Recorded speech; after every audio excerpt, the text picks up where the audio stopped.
এইখানে দেখ আলফা আর বিটার দুটো জিরোস বলেছে, আমাকে এর ভ্যালু ফাইন্ড করতে হবে, রাইট? তাহলে এখানে আলফা প্লাস বিটা কত হচ্ছে?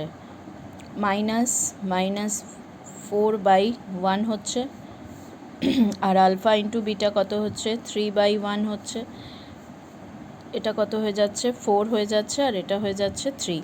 এটা মনে আছে তো তোর, যে alpha plus beta a² plus bx plus c যদি একটা পলিনোমিয়াল হয়, তাহলে তার আলফা অ্যান্ড বিটা যদি তার জিরোজ হয়, তাহলে alpha plus beta equals to -b/a and alpha into beta equals to c/a।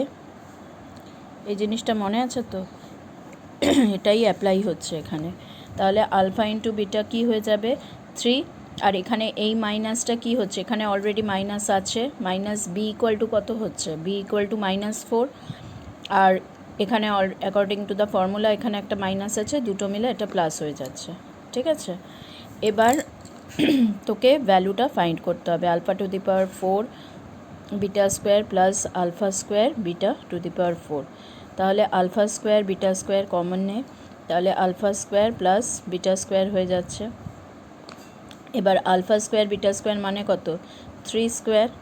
আর এখানে কি হচ্ছে? Alpha plus beta whole square -2 alpha into beta, তাহলে কত হয়ে যাচ্ছে? 9 ইন্টু 4² -2 ইন্টু 3, তাহলে এটা কত হয়ে যাবে? 9 ইন্টু 16 -6, তো 9 ইন্টু 10 ইকুয়াল টু 90, ঠিক আছে?